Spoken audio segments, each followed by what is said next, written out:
وبركاته.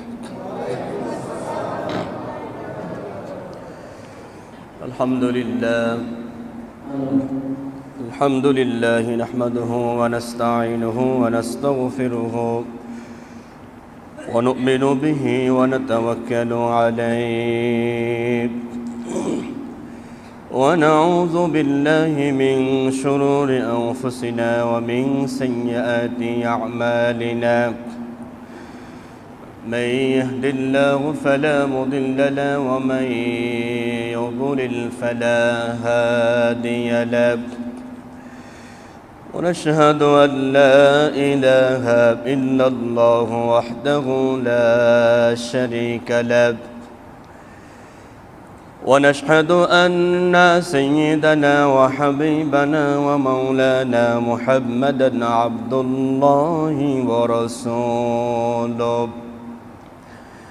أما بعد فقد قال الله تعالى في كلامه المجيد وفي فرقانه الحميد. সকলে মিলে জবান খুলে পড়ুন আউযু বিল্লাহি মিনাশ শাইতানির রাজীম। বিসমিল্লাহির রহমানির রহিম। قل إن كنتم تحبون الله فاتبعوني يحببكم الله ويغفر لكم ذنوبكم والله غفور رحيم. صدق الله العظيم وصدق رسوله النبي الكريم ونحن على ذلك من الشاهدين والشاكرين. وقال الله سبحانه وتعالى في شان حبيبه آمرا ومخبرا إن الله وملائكته يصلون على النبي يا أيها الذين آمنوا صلوا عليه وسلموا تسليما. اللهم صل على محمد وعلى آل محمد كما صليت على إبراهيم وعلى آل إبراهيم إنك حميد مجيد. اللهم بارك على محمد وعلى آل محمد كما باركت على إبراهيم وعلى آل إبراهيم إنك حميد مجيد. لا إله إلا الله لا إله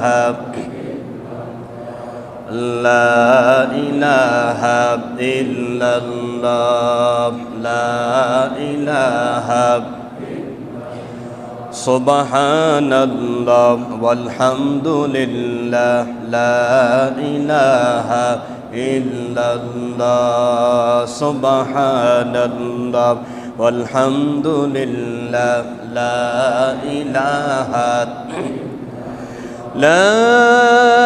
إله إلا الله محمد رسول الله.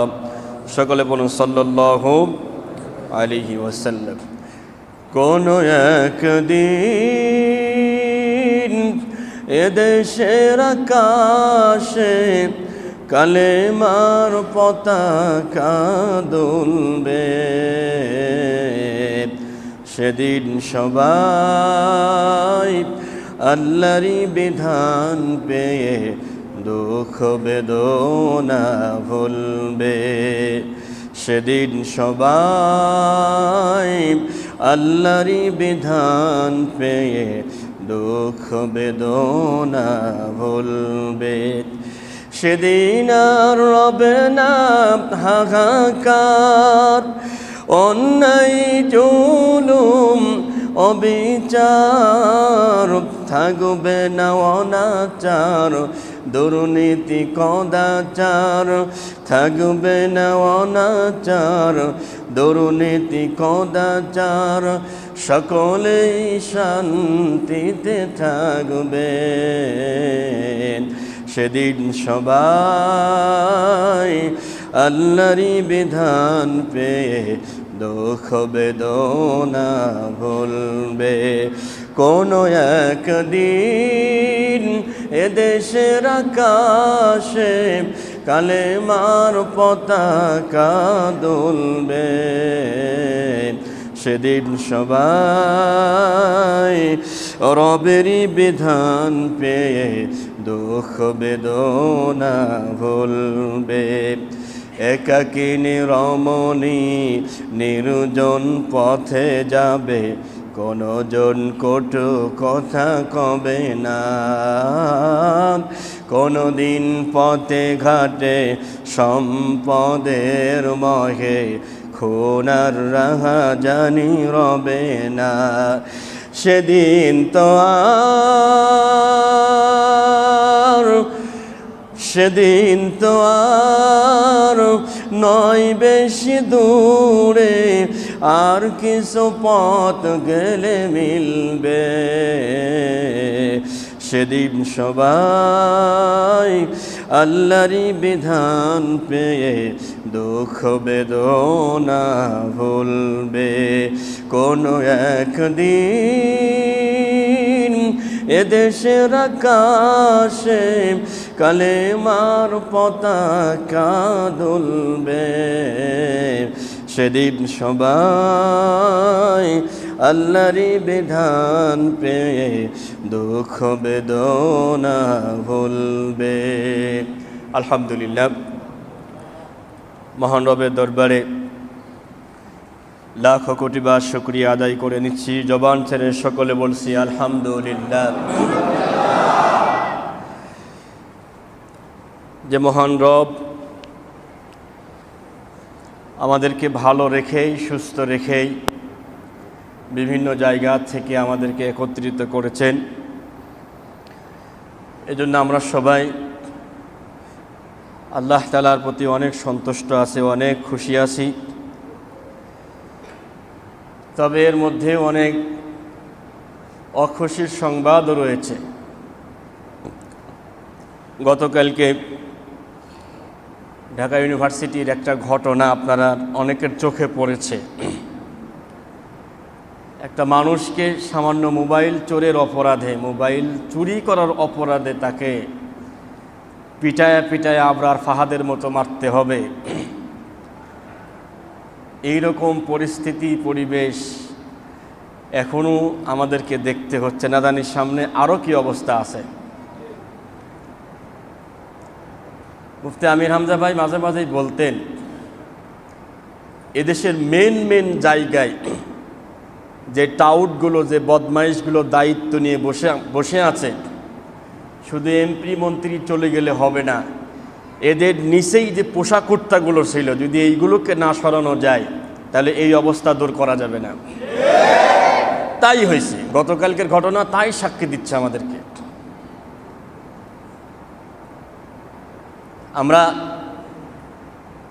আমাদের তো কিছু করার নাই, শুধু তীব্র নিন্দা আর দোয়া করা ছাড়া আর কিচ্ছু করার নাই আমাদের।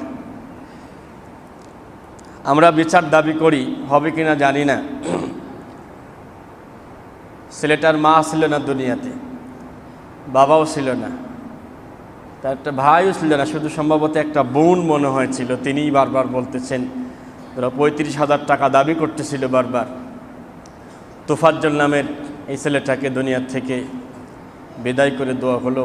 একজনকে ধরা হয়েছে, তারে জিজ্ঞাসা করা হচ্ছে যে তুমি মারলে কেন? ওরা মারতেছে তো আমি আবেগের বশে আমিও মারছি। নাউজুবিল্লাহ। একটা মানুষ কত কাকুতি বিনতি করে আকাশের দিকে হাত তুলে বারবার আফসোস করতেছে, আর আপনি আবেগের বশে আপনি এই যে অন্যায়গুলো আপনি করলেন। যারাই অন্যায়গুলো করতেছে এর যদি একটা সুষ্ঠু বিচার যদি হয়, একটা, অনলি একটা, বেশি দরকার নেই। যারা মারল আর যারা আবরার ফাহাদকে মেরেছিল, এই খুনিগুলো এনে আপনি শাহবাগে বলেন, সচিবালয় বলেন, বাইতুল মুকাররমের সামনে বলেন, যেহেতু পিটায় পিটায় হত্যা করছে, ফেসবুক লাইভ করে, বিভিন্ন টিভি চ্যানেলগুলো লাইভ করে, এদেরকে সারা বাংলাদেশের মানুষের সামনে পিটায় পিটায় যদি মারা হয়, ভবিষ্যতে আর কোনো টাউট বদমাই এসে অপরাধ করতে পারবে না। আমরা শুধু এটা এই মোবাইল ক্যামেরা পর্যন্তই সীমাবদ্ধ, আমাদের ওই পাশে যাচ্ছে না, আশা করি যাবে ইনশাআল্লাহ। প্রিয় রসুলের প্রতি মাসে আল্লাহর নবীজি এসেছিলেন এ ধরায়, যে সমাজটা এই সমাজের চাইতে খুব বেশি একটা খারাপ ছিল, ইতিহাস ঘাটাঘাটি করলে আমার মনে হয় না ওই সমাজের চাইতে ওই আইয়ামে জাহিলিয়া আর আওয়ামে জাহিলিয়ার আমার মনে হয় বর্তমানে বেশি খারাপ। তবে আল্লাহ পাক হেফাজত করছে, ভবিষ্যতে কি হবে আল্লাহ রাব্বুল আলামিন ভালো জানেন। আমরা আমাদের রসুলকে পেয়ে অত্যন্ত মহা খুশি, সকলে মন থেকে বলছি সাল্লাল্লাহু আলাইহি ওয়াসাল্লাম। প্রিয় ভাইরা আমার, নবীজি ধরায় আসলেন, রসুলের মিলাদুন নবী বা জন্মের কাহিনী আপনারা কম বেশি সবাই জানেন। জন্মের পরে বাসায় থাকতে পারেন নাই, সেই এলাকার রীতি অনুযায়ী তিনি হালিমাতুস সাদিয়ার বাড়িতে ছিলেন। 4 বছর বয়সে ওনার ওপেন হার্ট সার্জারি যেটা বলা হয়, পুরা বুকটা ফেরে বক্ষ বিতরণ করা হয়েছে। এটার পরে তিনি তার বাসায় নিয়ে আসছেন হালিমা আমিনার কাছে।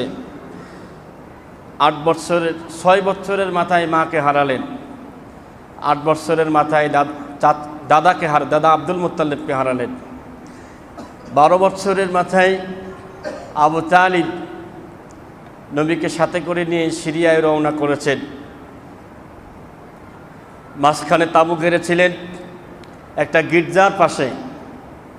গির্জার যিনি পাদ্রী ছিলেন বা আলেম ছিলেন খ্রিস্টানদের, উনি উপর থেকে তাকায় দেখে এই কাফেলার ভিতরে সবার গায়ের উপরে রোদ পড়তেছে, কিন্তু একটা ছেলের মাথার উপরে কোনো রোদ নাই, বরঞ্চ মেঘের একটা খণ্ড এসে তার মাথার উপরে ছায়া দিচ্ছে। সুবহানাল্লাহ। তিনি নেমে আসলেন, এসে বললেন, আবু তালেবকে বললেন, আপনার ভাতিজাকে নিয়ে এখান থেকে চলে যান। এইসব ঘটনাগুলো আপনারা সবাই কম বেশি জানেন। ইনশাল্লাহ আমরা মিলাদুন নবীর চাইতে সিরাতুন নবীর উপর আমাদের গুরুত্ব বেশি দেওয়ার দরকার। মূলত যেখান থেকে কোরআন নাজিল হলো, সেই কোরআন নাজিল থেকে ইনশাল্লাহ আমরা আলোচনা করব। আল্লাহর নবীজি 17 বছর বয়সে একটা সংগঠন তৈরি করলেন, নাম দিয়েছিলেন কি? হিলফুল ফুজুল নাম দিয়েছিলেন। কোনো অসহায়কে কেউ যদি আঘাত করে আমরা তার প্রতিবাদ করব, দুর্বল মানুষকে আমরা সহযোগিতা করব, এরকম কয়েকটা নিয়ম সেখানে ছিল। 25 বছর বয়সে বিবাহ করলেন, ঘটনা সবাই কম বেশি জানেন। 40 বছরের কিছুদিন আগে তিনি মাঝে মাঝে স্বপ্ন দেখতেন। রাতে যে স্বপ্ন দেখতেন, দিনের বেলা সকালবেলা একবারে দিবালোকের ন্যায় সত্য হয়ে যেত। সুবহানাল্লাহ। সমাজের এই কঠিন এই খারাপ পরিস্থিতি দেখে আল্লাহর নবীজি নিজেকে একটু আড়াল করে একাকী তিনি একটু ধ্যান করার জন্য হেরা পর্বতের গুহায়, এখানে অনেক ভাইয়েরা আছেন, অনেক বাবাজিরা আছেন যারা হেরা পর্বতের গুহায় আপনারা উঠেছিলেন। ওঠেন নাই ভাই? উঠছিলেন। এখন তো সিঁড়ি আছে, সেই সময় কি সিঁড়ি ছিল? না, খুব কঠিন ছিল সেই সময়। নবী আমার জমিন থেকে 2500 ফিট উপরে গারে হীরা, তিনি এখানে অবস্থান করতেন, নির্জনে থাকতেন। হঠাৎ করে তিনি একদিন তাকায় দেখেন, যা আহুল মালাক, একজন ফেরেশতা তার কাছে আসলো। আসার পরে আল্লাহ নবীকে বললেন, ইকরা, রিড, আপনি পড়ুন। আল্লাহর নবীজি বললেন, আই ডোন্ট রিড মা আনা বিকারিন, আমি তো পড়তে জানি না, আমি তো কোনো দিন আগে স্কুলে যাই নাই, কোথাও আমি যাই নাই, আমি তো পড়তে জানি না। আল্লাহর নবীজি বলেন, ফাআখাযানি ফাগাত্তানি, তিনি আমাকে জড়ায়ে ধরলেন, এমনভাবে চাপ দিলেন আমি কষ্ট অনুভব করলাম, কষ্ট অনুভব করালাম। তিনি সুম্মা আরসালানি, আমাকে ছেড়ে দিলেন। ছেড়ে দেওয়ার পরে জিব্রাইল আবার বললেন ইকরা, রিড, আপনি পড়ুন। নবীজি বললেন মা আনা বিকারিন, আমি তো পড়তে জানি না। আবারও তাকে ফাখাদানি ফাগাত্তানি, আবারও ঝাপটে ধরলেন, একটু কড়া চাপ দিলেন। এভাবে সালাসা মাররাত, 3 বার চাপ দেওয়ার পরেই আল্লাহ নবীকে প্রশ্ন করলেন, আল্লাহ নবীকে আবার জিজ্ঞাসা করলেন ইকরা, আপনি পড়ুন। নবীজি বললেন আমি কি পড়ব, আপনি একটু বলে দেন। আয়াত নাজিল হয়ে গেল ইকরা বিসমি রাব্বিকাল্লাযী খলাক। সবাই পড়েন ইকরা বিসমি রাব্বিকাল্লাযী খলাক, খলাকাল ইনসানা মিন আলাক, ইকরা ওয়া রাব্বুকাল আকরামুল্লাযী আল্লামা বিল কলম, আল্লামাল ইনসানা মা লাম ইয়ালাম।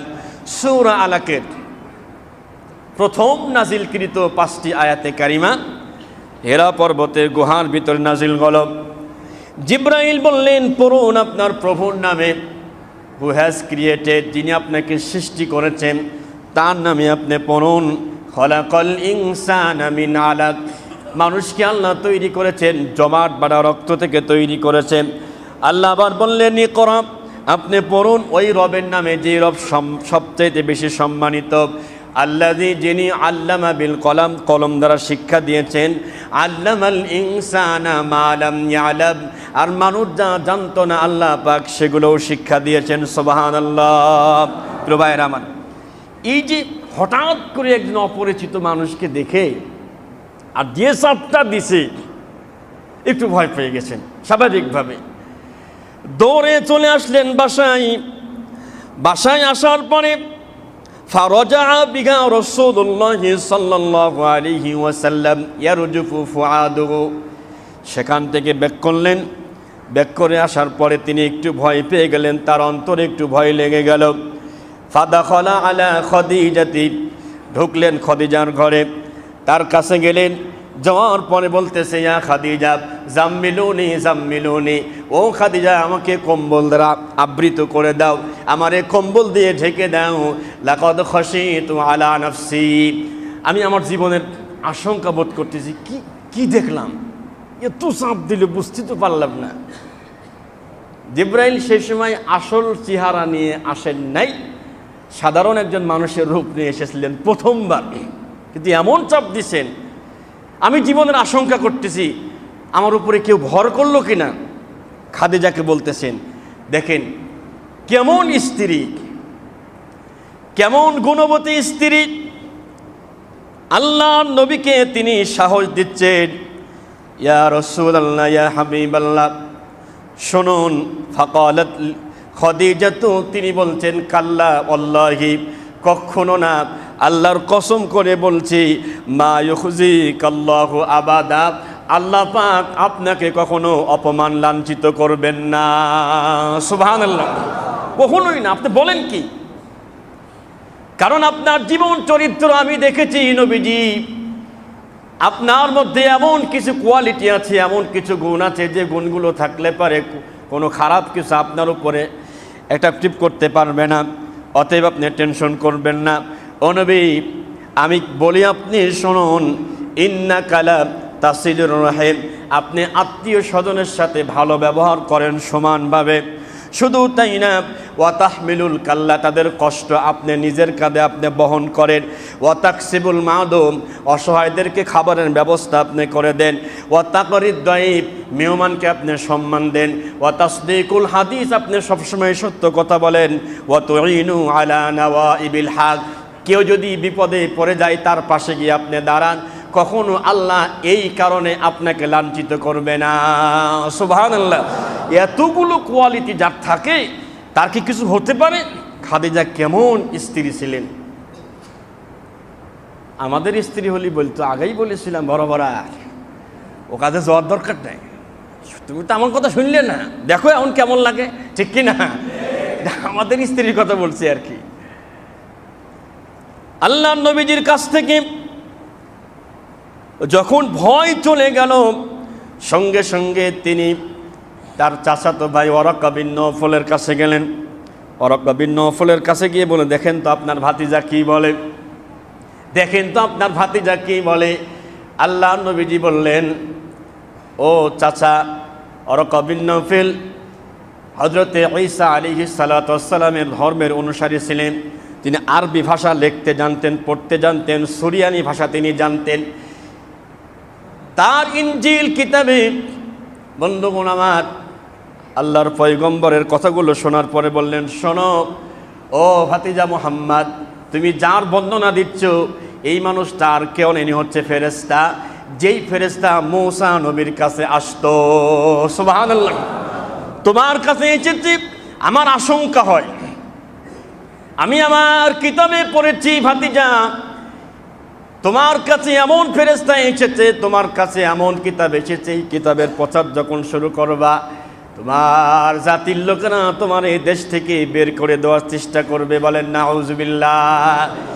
তাই নাকি? মানুষ আমার আলামিন বলে, আমার সাদিক বলে, আমি তো মানুষের উপকার করি, আমার দেশ থেকে বের করে দেবে। বলে হ্যাঁ, বের করে দিবে। আমি যদি সেই সময় বেঁচে থাকি, আমি তোমাকে আমার সর্বাত্মক দিয়ে সহযোগিতা করব। সুবহানাল্লাহ। এর কয়েকদিন পরেই ওয়ারাকা বিন নওফল মারা গেলেন। আল্লাহর নবীজির এরপরে ওহি আশাটা বেশ কিছুদিন বন্ধ হয়ে গেল।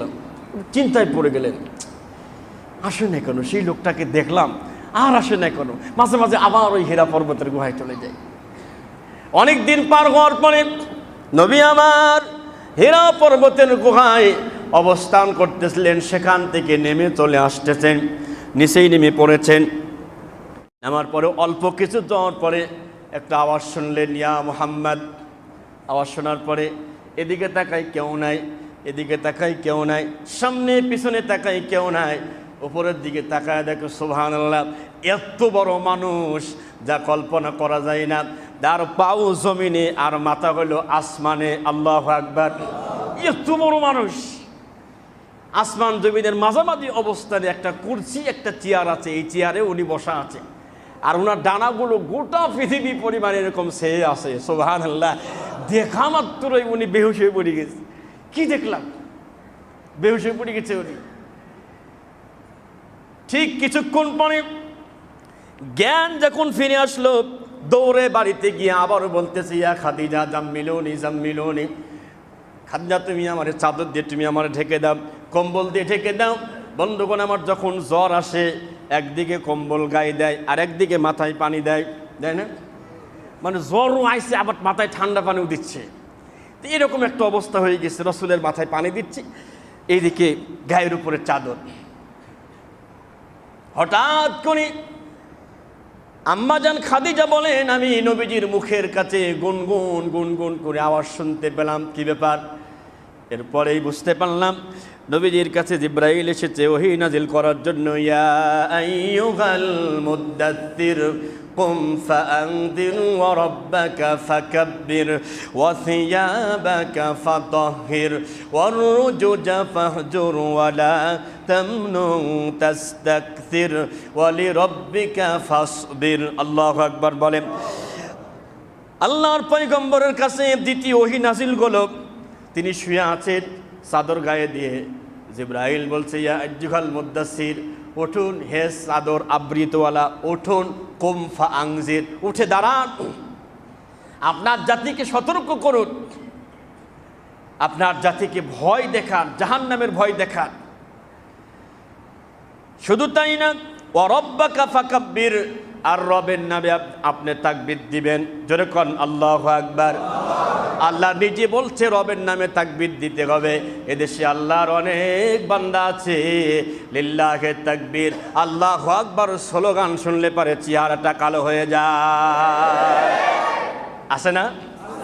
বাইসে গেছেন আপনারা নাকি জাম করে এরকম কেউ নাই? আল্লাহু আকবার শুনলে কেন আপনার মুখটা কালো হয় ভাই? কি কারণে হয়? আল্লাহ কয়, নবী আপনি এই ঘোষণা দেন, ওয়া রাব্বাকা ফাকাব্বির, রবের নামে আপনি ঘোষণা দিবেন, তাকবীর দিবেন। ওয়া সিয়াবাকা ফাতাহহির, আপনার পোশাককে ভালো রাখবেন। ওয়ার রুজুজা ফাহজুর, নাপাকি থেকে আপনি দূরে থাকবেন। ওয়ালা তামনুন তাস্তাকসির, নবী গো কাউকে কিছু দিয়েছেন এই আশায় দিবেন না, উনি বারবার আপনার প্রশংসা করবে। আমরা কিন্তু অনেকেই এরকম আছি বিভিন্ন জায়গায়, গেলে পরে এরকম দেখা যায় যে আমি এত কিছু দিলাম, আমার নামটা কেন কয় না? বোঝেন নাই মনে হয়? আমার নামটা বারবার বলতে হবে তো। এটা যেন রসুল, এটা যেন আপনার মধ্যে না আসে।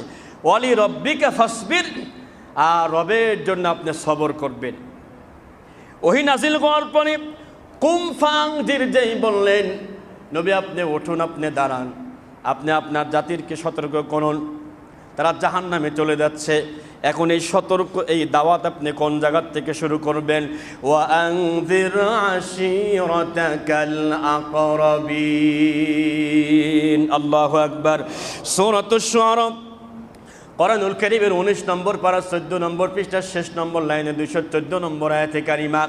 দেখেন, কোরআন নাজিল হলো, আল্লাহ অর্ডার করলেন, ইয়া আইয়ুহার রাসূল, হে রাসূল, বাল্লিগ, আপনি পৌঁছায় দেন, আপনি তাবলীগ করুন, মা উনজিলা, যা নাজিল করা হয়েছে, মাজহুলের সিগা, যা নাজিল করা হয়ে গেছে, ইলাইকা মির রব্বিক, আপনার রবের পক্ষ থেকে। রবের পক্ষ থেকে কি এসেছে ভাই? বলেন না সবাই, কি এসেছে? আল কোরআন এসেছে। নবীজি বললেন, আল্লাহ বললেন, হে রাসূল, আপনি এই কোরআনের আপনি তাবলীগ করুন, যদি না করেন আসল দায়িত্ব পালন হবে না। কাম টু দ্য পয়েন্ট, খেয়াল করেন, আল্লাহ নবীজির প্রথম দাওয়াত তিনি আম্মা জান খাদিজার কাছে গিয়ে বললেন, খাদিজা, আমি তো নবী হয়েছি, আল্লাহ পাক আমার নবী বানিয়েছেন, আপনার মতামত কি? What's your opinion? একটু আপনি আমার জানান, আপনি কি বলেন? আপনি যদি বাড়িতে গিয়ে বলেন, মাওলানা মুতাসিম বিল্লাহ, আমাদের খতিব সাহেব আমার এই মুরিদ থেকে আমার এই পীরের দায়িত্ব দিয়েছে, আমি এখন পীর হয়েছি। আপনার স্ত্রীকে যদি বলেন আপনি আমার কাছে মুরিদ হন, বউকে বলেন যে তুমি আমার কাছে মুরিদ হও, বিশ্বাস হয় যে বউ আমার কাছে মুরিদ হবে? কি মুরিদ হবে? তুমি যে কয় নম্বর চিনা আছে বলো, তোমার কাছে মুরিদ হব, ঠিক না? কিন্তু খাদিজা বললেন, ইয়া রাসূলুল্লাহ, নবী তো আপনিই হবেন। সুবহানাল্লাহ, নবী হওয়ার যোগ্যতা আপনার মধ্যেই রয়েছে। দেরি করলেন না, সঙ্গে সঙ্গে পড়ে নিলেন, লা ইলাহা ইল্লাল্লাহু মুহাম্মাদুর রাসূলুল্লাহ, লা ইলাহা ইল্লাল্লাহ, লা ইলাহা ইল্লাল্লাহ, লা ইলাহা লা ইলাহা লা ইলাহা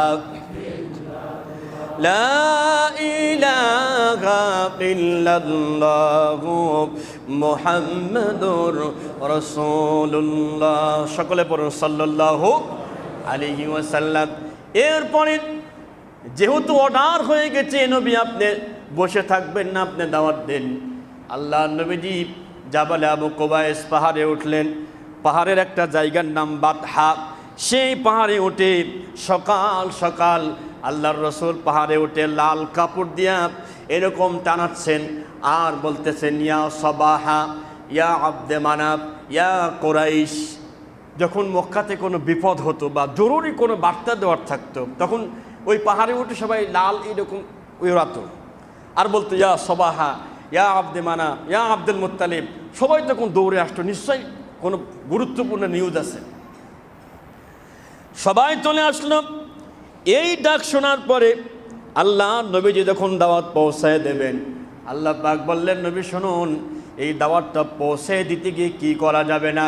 ফাসদা' বিমা তু'মারু ওয়া আ'রিদ আনিল মুশরিকিন। আল্লাহু আকবার। সূরাতুল হিজর 14 নম্বর পারা 6 নম্বর পৃষ্ঠার শেষ নম্বর 94 নম্বর আয়াতে কারিমা। নবীজি আপনি যখন কোরআনের এই কথাগুলো পৌঁছায় দিতে যাবেন, প্রকাশ্যে পৌঁছায় দিবেন, কাউকে পরোয়া করবেন না। জোরে কোন সুবহানাল্লাহ। কাউকে পরোয়া করবেন না। সবাই আসলো, যারা যেতে পারলো না তারা লোক পাঠিয়ে দিল যে আমার পক্ষ থেকে তোমরা যাও। আল্লাহ নবীজি বলেন, ফাজাআহু আবু লাহাবিন ওয়া কুরাইশিন। এই মিশনে, এই মিছিলের ভিতরে দেখলাম আমার চাচা, আপন চাচা আবু লাহাব তিনিও আছেন। তিনিও এসেছেন। আসার পরে আমি তাদেরকে বললাম, আর আইতাকুম লাউ আখবারতুকুম, আমি তোমাদেরকে কি একটা সংবাদ দেব না?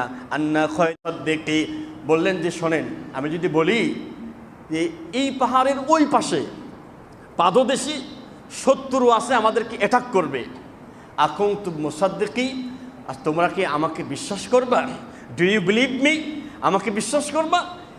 এক বাক্যে সবাই বলেছে ফাকালু নাম মা জাব্বারুনা আলাইকা ইল্লা সিদকা। কেন বিশ্বাস করব না? আপনাকে তো এর আগে কোনোদিন মিথ্যা কথা বলতে দেখি নাই।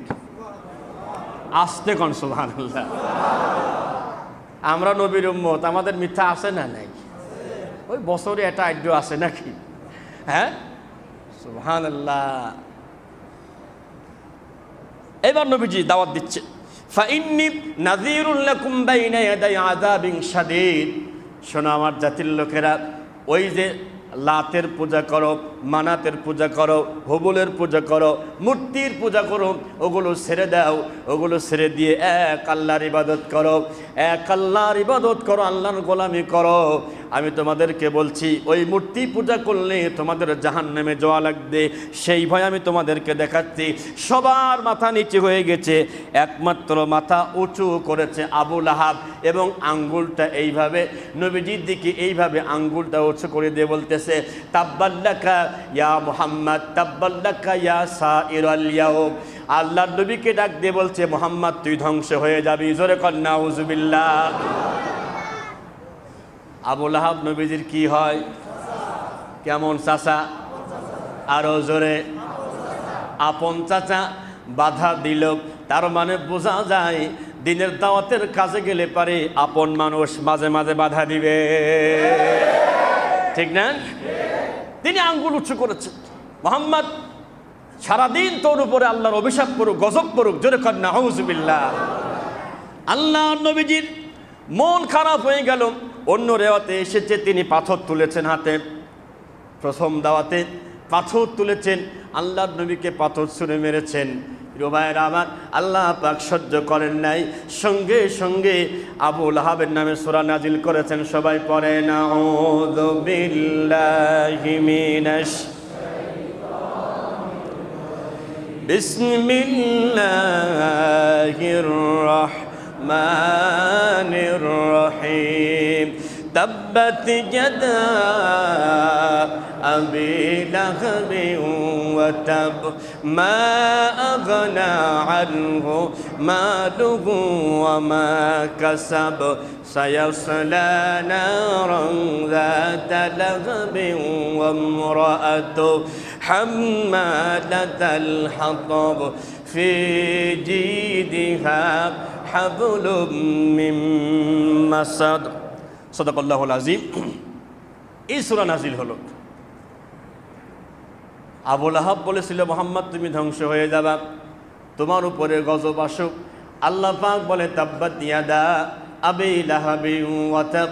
ও নবী, আপনি টেনশন করবেন না, যেই মানুষটা আপনার বিরুদ্ধে যেই মানুষটা বাজে কথা বলেছে, বদদুয়া দিয়েছে, নবী গো আমি আল্লাহ সূরা নাজিল করলাম, আবু লাহাবের 2 হাত ধ্বংস হবে এবং সে নিজেও ধ্বংস হবে। আল্লাহু আকবার। আবু লাহাব তো ধ্বংস হবেই, তার 2 হাত ধ্বংস হবে। আমি আপনাদেরকে বলি, আবু লাহাব তো 1 হাত উঁচু করেছিল। কয় হাত? 1 হাত। 1 হাত দিয়ে মারার জন্য তিনি হাত উঁচু করেছিল। তো আল্লাহ পাক 2 হাত ধ্বংসের কথা কেন বললেন? কারণ আছে না নেই? হ্যাঁ, কারণ কিন্তু আছে। অনেকগুলো কারণের ভিতরে একটা কারণ হচ্ছে যে এই হাতের সহযোগিতা করা ছাড়া অনেক সময় খুব একটা এই হাত মজবুত করতে পারে না, খুব একটা সুবিধা করতে পারে না। পাথর মারছে হাত দিয়ে, কিন্তু এই হাত একটু নাড়াচাড়া করছিল। কথা বোঝেন নেই নাকি? বুঝতে পারেন নেই? এখন আর একটা কথায় আসে, আবু লাহাবের নাম কেন কোরআনে আসলো?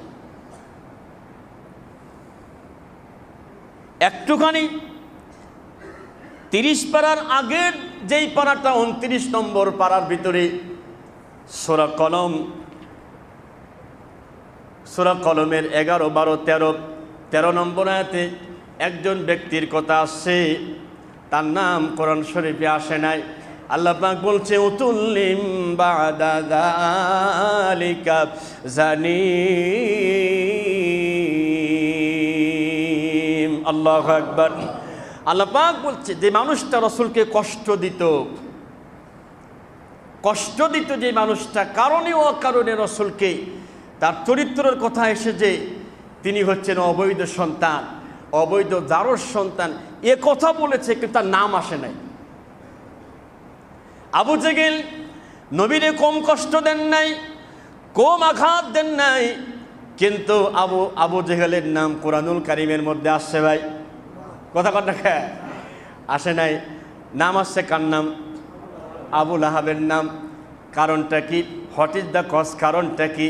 কারণ হলো যারা ওই ময়দানে গিয়েছিল প্রথম দাওয়াতেই আল্লাহর নবীকে পাথর দিয়ে যেই মারতে গেলেন, পাথর দিয়ে আঘাত করতে গেলেন এবং প্রথম বদদুয়া করেছিলেন তিনি হচ্ছে আবু লাহাব। তার মূল নাম ছিল আব্দুল উজ্জা। আব্দুল উজ্জা তার মূল নাম ছিল। তিনি নিজেকে আবু লাহাব বলতেন, উপনাম ছিল আবু লাহাব, মানে তার চেহারাটা অনেক বেশি সুন্দর ছিল, অনেক বেশি সুন্দর ছিল তার চেহারাটা, গৌরব কান্তি যেটা বলে, উজ্জ্বল ফুসসাত তিনি ছিলেন। প্রিয় ভাইয়েরা আমার, নিজেকে অনেক বেশি অহংকার করতেন, টাকা পয়সার অহংকার, রূপের অহংকার। এই যে শুরু হলো সেখান থেকে বাধা, দাওয়াতে বাধা দেওয়ার অভ্যাসটা ছিল আবু লাহাবের। আজও যারা বিভিন্ন জায়গায় বাধা দেয়, আবার তো মনে হয় এগুলো সব আবু লাহাবের বংশধর। বাংলাদেশে আছে, আছে, এখনো আছে। কয়দিন আগে গাজীপুরে এক মাহফিলে, এই 5 তারিখের পরে গাজীপুরে এক মাহফিলে দেখি হুজুরকে বলছে, হুজুর ওইগুলো আপনি বলবেন না, পাবলিক আশা মতো দিছে। সুবহানাল্লাহ। বলছে ফাইজলামি করার জায়গা পাও না মিয়া, তুমি কি সেই মনে করতো সেই সময় আসো নাকি? এমন মার দিছে, দূর দূর সময় তার লুঙ্গি খুলে গেছে। সুবহানাল্লাহ কর, ধরে কর নাউজুবিল্লাহ। চিন্তা করলে কত বড় বাটপার, মনে করছে এখন ওই জায়গায় আসিব না এখনো। বন্ধুগণ আমার, আল্লাহ নবী একের পর এক এভাবে কষ্ট দিয়েছেন। নবুয়তের 2য় বৎসরে এসে, নবুয়তের 4র্থ বৎসরে এসে আল্লাহ নবীর ছেলে মারা যায়। আল্লাহ নবীর 2য় ছেলে আব্দুল্লাহ যখন মারা যাওয়ার পরে আবু লাহাব এত খুশি হয়েছে, মানুষের বাড়িতে গিয়ে নক করে করে বলতেছে, শোনো আমার ভাতিজা মুহাম্মদ শেষ, ওর বাতি শেষ, ওর বংশ শেষ, ওর বংশে কেউ আর বাতি জ্বালাবে না। আমরা দেখলাম এ জামানায়ও কিছু মানুষ যারা আলেম ওলামাদেরকে ফাঁসি দেওয়ার পরে বলছিল এ দল ইসলাম আর চলবে না, বলছিল না, লিস্ট করছিল, আলেমদের নামে লিস্ট করছিল। কালকে মনে হয় ধরা পড়ছে সেই চোরটা। কি চোর? জোরে কন, সবাই কন। মুরগি চোরা, কি চোরা? শাহরিয়ার কবির। উনি লিস্ট করছিল, উনি আলেমদের নামে লিস্ট করছে। ওর সাথে যোগ দিয়েছিল একটা মহিলা, নাম মনে আছে? ব্যারিস্টার তুরিন। ব্যারিস্টার কি? তুরিন আফরোজ। হ্যাঁ, তুরিন আফরোজ। চিন্তা করে দেখেন, ওরে সুবহানাল্লাহ, আলেমদের নামে লিস্ট করছে, 116 জনের নামে লিস্ট করছে। সেই সময় 71 টিভিতে আমার থ্যাম্বেল দিয়ে, আমার ছবি দিয়ে বারবার খবর দেখাচ্ছে। আমি আর জানি না, আমার ফোন দিচ্ছে, হুজুর খবর কি, ছবি দেখাচ্ছে কেন, কোথায়? ওই 71 টিভিতে আপনারা বারবার দেখাচ্ছে। তো কী কারণে? আপনি নাকি সরকারের বিরুদ্ধে ওয়াজ করেন, আপনি নাকি বিতর্কিত বক্তা। বারবার এক মোটা মহিলা আছে, বারবার খবর পড়াতে, খবর প্রচার করুক, ওইটা কোনো ব্যাপার না। আল্লাহর নবীজি ছাড় পাই নাই।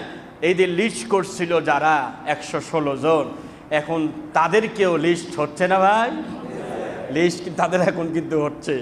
এই জন্য কোনো কিছুই বাড়াবাড়ি ভালো ভাইয়েরা আমার। নবীজি খুব কষ্ট পেলেন।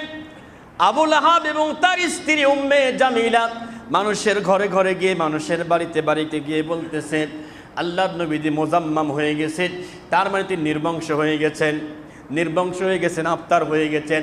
আল্লাহ পাক জিব্রাইলকে ডাক দিয়ে বলে, জিব্রাইল যাও আমার বন্ধুর একটু সান্ত্বনা দিয়ে আসো। ইন্না, সবাই পড়েন, ইন্না আ'তাইনা কাল কাউসার ফাসাল্লি লিরাব্বিকা ওয়ানহার ইন্না শানিআকা হুয়াল আবতার। সুবহানাল্লাহ। আল্লাহ পাক বললেন, নবী আমি আপনাকে কাউসার দান করেছি, আপনি নামাজ পড়ুন, কুরবানি করুন। আর যারা আপনাকে লেজ কাটা বলে ওরা মূলত লেজ কাটা নির্বংশ। সুবহানাল্লাহ। আবু জেহেলের নাম আজ পর্যন্ত কেউ শখ করে রাখে? আপনার গ্রামে কি বড় বাজার আছে, এই বাজারের কোন একটা দোকানের নাম কি পাবে মিস্টার আবু জেহেল গার্মেন্টস? ভাই, মিস্টার আবুল আহাব গার্মেন্টস, ফিরাউন গার্মেন্টস, নমরুদ গার্মেন্টস দেখা যায় না। অথচ নবী রাসূলদের নামেও ভালো ভালো ইসলামিক নামে, নবীদের নামে দোকানের নাম আছে না নাই? আছে। আবু জেহেলের বাড়িতে মানুষ যায়, বাংলাদেশ থেকে হাজী সাহেবরা যায়। আবু জেহেলের বাড়ি এক পাক যায় নাকি যায় না ভাই? কেন যায়? উদ্দেশ্য কি? হ্যাঁ, উদ্দেশ্য টয়লেট করার জন্য। এ জামানায় যারা আবু জেহেলের ভূমিকা নিয়ে আলেমদেরকে কষ্ট দিয়েছিল, ইমামদেরকে কষ্ট দিয়েছিল, আমার মন বলে আজ হোক কাল হোক ওদের বাড়িও টয়লেট হবে ইনশাআল্লাহ। কষ্ট পাচ্ছেন নাকি? মনে কষ্ট নিয়েন না ভাইয়েরা। চিন্তা করেন ব্যারিস্টার তুরিন সহ যারা আলেমদের পিছনে লেগেছিল, কোরআনের পাখিরে 40-50 বছর কোরআনের তাফসীর করার পরেও যার বিরুদ্ধে ধর্ষণের মামলা দিয়েছিল ব্যারিস্টার তুরিন, তার মা সাক্ষী দিয়েছে, আমার মেয়ে যেখানে থাকে রাত 12টার পরে শুধু ছেলেরা আনাগোনা করে। তথ্য পাওয়া গেল যেই মহিলা আলেমের বিরুদ্ধে ধর্ষণের মামলা দিল ওই মহিলার 40টা বয়ফ্রেন্ড আছে। জোরে কোন সুবহানাল্লাহ। হ্যাঁ, কয়টা বয়ফ্রেন্ড? 40টাই তো আল্লাহর ওলি নাকি? হ্যাঁ, চিন্তা করে দেখেন।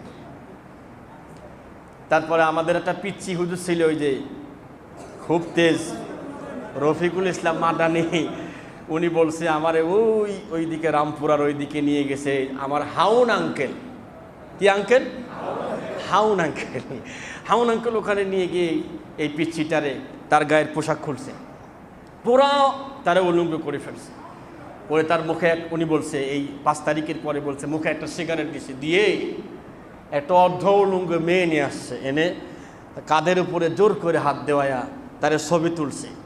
সেদিন এই ছেলেটা আল্লাহর কাছে বলছিল, আল্লাহ তুমি যদি সত্যি একজন থাকো, আল্লাহ বললো তুমি যদি কেউ একজন থাকো, আল্লাহ আমার সাথে আজকে যেই ব্যবহারটা করলো এই অবস্থা না করা পর্যন্ত হাউন আঙ্কেলের মরণ দিও না। দোয়া কি কবুল হয়েছে? হ্যাঁ, কি কারবারটা দেখেন, খাপে খাপ মুনতাজের বাপ। 5 তারিখের কয়েকদিন পরেই শোনা গেল 3 ইঞ্চি। কিরে, এটা আবার কি? নাউজুবিল্লাহ বলেন। ভাইয়েরা আমার, কষ্ট নিবেন না। এর কয়েকদিন পরেই হঠাৎ করে রসুলের সঙ্গে আবুল আহাবের দেখা। আবুল আহাব বলছে, ভাতিজা মুহাম্মদ, দিন দিন তোমার বৃদ্ধি হচ্ছে। আচ্ছা বলো দেখি, তুমি যদি কোরআনের দাওয়াত দাও, আমি যদি ওই কোরআনকে মেনে নিই, আমি যদি তোমার আল্লাহকে মেনে নিই, যদি ঈমান আনি, আমার লাভটা কী হবে তুমি আমার একটু বলো, লাভটা কি বলো। নবীজি চিন্তা করে একটু দাওয়াতি কাজ করে দেখি কাজ হয় কিনা। আল্লাহ নবীজি কোরআনুল কারীমের আয়াত পড়া শুরু করলেন, ইন্নামা তুনদিরু মান ইত্তাবা'a যিকরা ওয়া খাশিয়ার রাহমানা বিল গায়ব ফাবাশশিরহু বিমাগফিরাতিন ওয়া আজরিন কারীম। আল্লাহু আকবার। সূরা ইয়াসিন 22 নম্বর পারা শেষ নম্বর পৃষ্ঠা 1 নম্বর রুকু আয়াতে কারিমে 11 বললেন, চাচা শোনো, আল্লাহ পাক আমারে বলছে তারে কোরআন শোনাবেন যে শুনতে চায়, যেহেতু আপনি শুনতে চাইছেন। যদি আল্লাহর কোরআন মেনে নেন, আল্লাহকে ভয় করে, আল্লাহ জীবনের গুনাহ খাতা মাফ করে দিবে। সুবহানাল্লাহ। চাচা আর কি পাবো? গুনাহ তো মাফ হইলে বুঝলাম, আর কি পাবো?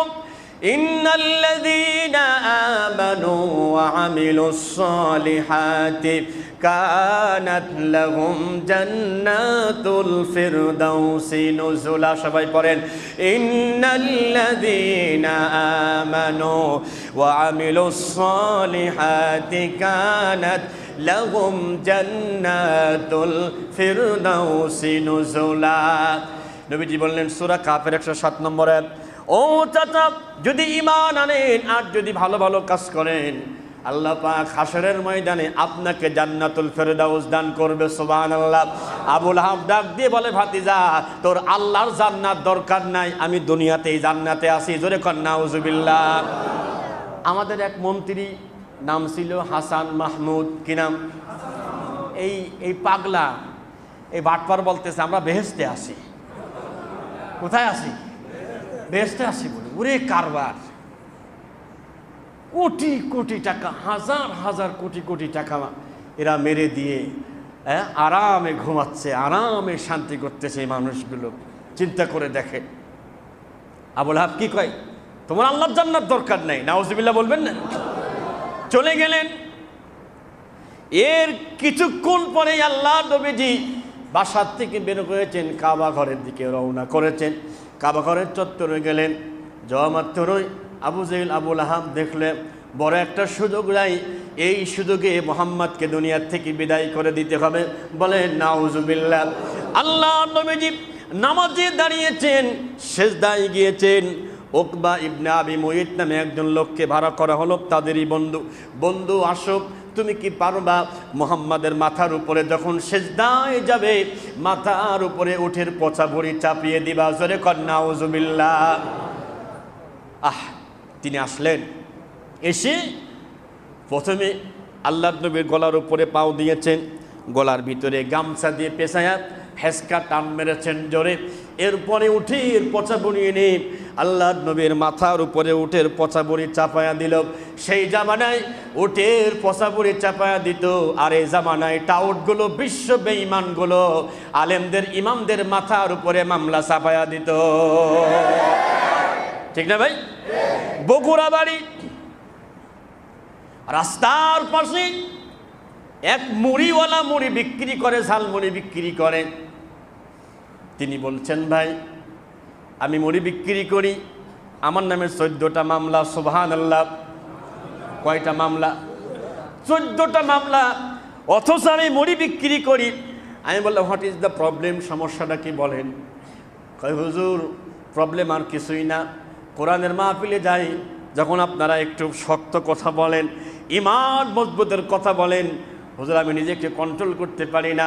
মাহফিলের মাঝখান থেকে দাঁড়ায় আমি একটু আল্লাহর নামে স্লোগান দিই, আল্লাহু আকবার বলি, এই আমার অপরাধ, আর কোনো আমার অপরাধ নাই। স্লোগান দেওয়ার কারণে ওরা আমার নামে মামলা দিয়েছে 14টা। আমারে বলতে, হুজুর শোনেন, যদি মামলা দিতে দিতে আর যদি কোনো জায়গা না থাকে, যদি আমার সব চলে যায়, ব্যবসা চলে যায়, বাণিজ্য চলে যায়, বাড়িঘর চলে যায়, আমি এই পথ ছাড়ব না। জোরে কোন আল্লাহু আকবার। মজবুত ইমান কারে কয় দেখেন, মুড়িওয়ালা বলতে সব চলে যাবে, আল্লাহু আকবার ছাড়তে পারবো না। সুবহানাল্লাহ। জোরে কোন, কি ইমান দেখেন। আয়াত নাযিল হয়ে গেল, যেই মানুষটা নবীরে কষ্ট দিয়েছিল, মাথার উপরে উঠের পচা বড়ি চাপিয়ে দিয়েছিল, তার সামনে কোরআনের আয়াত নাযিল হয়েছে, ওয়ায়াউমা ইয়া'আদ্দু যালিমু আলা ইয়াদাইহি ইয়াকুলু ইয়া লাইতানি ইত্তাখাযতু মা'আর রাসূলি সাবিলা ইয়া ওয়াইলাতা লাইতানি লাম আত্তাখিয ফুলানান খলিলা। সূরা ফুরকান 19 নম্বর পারা, 1 নম্বর পৃষ্ঠা, 3 নম্বর রুকুর 27, 28 দুইটা আয়াত নাযিল হলো। কিয়ামতের কঠিন ময়দানে এই মানুষটি নিজের হাত নিজে কামড়াবে, নিজের গোশত নিজে খাবে। নাউজুবিল্লাহ বলেন। নিজের গোশত নিজে কামড়া আফসোস করে বলবে, ইস আহা, আমি যদি রসুলের পথে থাকতাম, আমি যদি আবুল আহাব আবু জেহেলকে অনুসরণ না করতাম, কতই না ভালো হতো। কিয়ামতে আফসোস করে লাভ হবে ভাই? কথা বলেন, লাভ হবে? কোনো লাভ হবে না। এরপরে আবুল আহাব যে এত কষ্ট দিল, আপন মানুষ হয়ে চিন্তা করে দেখেন, রসুলের আপন চাচা, প্রতিবেশী, তারপরে বিয়াই, কি বিয়াই হতেন, রসুলের 2 মেয়েকে তার দুই ছেলের সঙ্গে বিবাহ দিছিলেন। সূরা লাহাব নাজিল হওয়ার পরে আবু লাহাব বাড়িতে এসে তার স্ত্রীকে ডেকে বলছে, তোমার দুই ছেলেকে ডাকো। ডাক দিয়ে বললেন, শোনো, এই মুহূর্তে নবীজির মুহাম্মাদের দুই মেয়েকে তালাক দিতে হবে আমাদের সামনেই দাঁড়ায়। ছেলেরা অস্বীকার করে যে আব্বা এত সুন্দর চেহারা, এত খানদান পরিবারের, তো হয় না কেন? খবরদার, যা বলছি তাই করো, যদি কথা না শোনো আমার চেহারা দেখবা না। তালাক দিয়ে দিল মুখের সামনে। বলছে আমি তাতেও খুশি না, কি করা লাগবে? এখন মুহাম্মাদের সামনে গিয়ে এ কথা বলে আসতে হবে এবং তার মুখের উপরে থুতু মেরে আসতে হবে। জোরে কর নাউযুবিল্লাহ। যেটা বড় উতবা, ও কথা কয় না, একটু চুপচাপে আছে, নরম। আর যেটা ছোট উতাইবা, এ বাপের চাইতে বড় শয়তান। এরকম মাঝে মাঝে দেখেন না, বাপ অনেকেই কয় তোর বাপই ভালো শেখে। ঘটনা হচ্ছে যে কাফন চুরির মতন এক লোক কাফন চুরি করতো। কাফন চুরি করার পরে এই লোকটা যখন মারা গেছে, তো মারা যাওয়ার সময় বলছে, বাবা তোর এমন কাজ করবি লোকে যেন বলতে বাধ্য হয় তোর বাপই ভালো শেখে। মারা যাওয়ার পরে মসজিদের ইমাম সাহেবকে দিয়ে দোয়া অনুষ্ঠান করায়, গরু মাইরে খাওয়ায়। লোকজন রাস্তা দিয়ে যায় আর বলে যে যাচ্ছি চোরের বাড়ি দাওয়াত খেতে যাচ্ছি। ওরা চিন্তা করলো যে এত টাকা খরচ করে তো লাভ হলো না, এমন কিছু করার দরকার যেন বলতে বাধ্য হয় যে ওর বাপই ভালো ছিল। কি করা যায়? এরপরে একটা লোক মারা গেছে, রাতের বেলার কাফন চুরি করে লাশটা তুলে গাছের সাথে ঝোলা রাখছে। লোকজন দেখে বলছে, দেখছিস ওর বাপই ভালো ছিল। কি বলছে? ওর আব্বাই ভালো ছিল। তখন বলছে, কে বলেন না? বলেন আমার আব্বা ভালো ছিল এ কথা নাকি বলেন? এখন তো ঠিকই বলতেছেন আমার আব্বা ভালো ছিল। আমি তুমি এই কথাটাই শুনতে চাচ্ছিলাম। তো এই আবু লাহাবের ছেলে ছোটটা, এ বাপের চাই তো খারাপ ছিল। দৌড়ে চলে গেছে, গিয়ে দেখে রসুল কাবা ঘরের পাশে বসা আছে। সেখানে গিয়ে রসুলের সাথে 4টা বিয়াদবি করছে। কয়টা? 4টা বিয়াদবি করছে। নাম্বার 1, অন্নাজমি ইযা হাওয়া মা দাল্লা সাহিবুকুম ওয়া মা গাওয়া। গিয়ে বলছেন, আপনার রব যে আপনার সামনে 2টা আয়াত নাজিল করেছে, আপনার প্রশংসা করে আমি এই 2 আয়াত মানি না। প্রথম এই কথা বলছে, 2 আয়াত মানি না, আপন জামাই। দ্বিতীয় নাম্বারে রসুলের গায়ে চাদর ছিল, ইয়ামানি চাদর, খুব দামি চাদর। চাদর ধরে এমন দূরে টান মারছেন, নবীজি বসার থেকে নিচে পড়ে গেছেন, গলার এখান থেকে চামড়া হালকা চলে গেছে। তৃতীয় নাম্বারে বলছে যে তোমার 2 মেয়েকে তালাক দিয়েছি। চতুর্থ নাম্বারে রসুলের মুখের উপরে খুব জোরে থুতু মেরেছে। কিন্তু আল্লাহ পাক বলছে, জিব্রাইল আমি আমার বন্ধুরে বড্ড ভালোবাসি, ওই থুতু যেন আমার হাবিবের মুখের উপরে না লাগে, তুমি হাত দিয়ে ঠেকাইয়া দাও। জোরে কোন সুবহানাল্লাহ, আরও জোরে বলেন সুবহানাল্লাহ। তাহলে আমাদের দেশে যারা মিলাদুন নবী উদযাপন করে, ভালো এটা অবশ্যই উদযাপন করবেন। এর পাশাপাশি সিরাতুন নবী, অর্থাৎ 40 বছরের পর থেকে যেই জীবনটা শুরু হলে এটাই মূলত আসল জীবন, ঠিক না ভাই? এই বিষয়টা নিয়ে আমাদের পুরা এই রবিউল আউয়াল মাস আমাদের এই বিষয় নিয়েই আলোচনা থাকবে ইনশাআল্লাহ। আগামী সপ্তাহে আমরা আলোচনা করব আবু লাহাব এবং তার স্ত্রী কেমনে মারা গেল এবং তার স্ত্রী কি কি শয়তানি করতে রসুলের বিরুদ্ধে, এই কথাগুলো আলোচনা করব। আজকের এই আলোচনার থেকে প্রথম যে আয়াত নাজিল হয়েছে ইকরা, প্রথম আয়াত নাজিল হলো পড়ো। বলেন তো কি পড়তে হবে? বলেন না, কোরআন পড়তে হবে। আমার ভাই সাপোজ মনে করেন গার্মেন্টসের মালিক, সাপোজ ওনার যতগুলো ওয়ার্কার আছে, ওয়ার্কার যদি কথা না শোনে তো চাকরি থাকবে বলে মনে হয়? কি হবে? চাকরি বাদ, বেতনও বাদ। আমরা গোলাম কার? তিনি আমাদেরকে মালিক, আমরা তার গোলাম হিসেবে আমাদের প্রথম ফরজ হচ্ছে কোরআন শিক্ষা করা। কি শিক্ষা করা?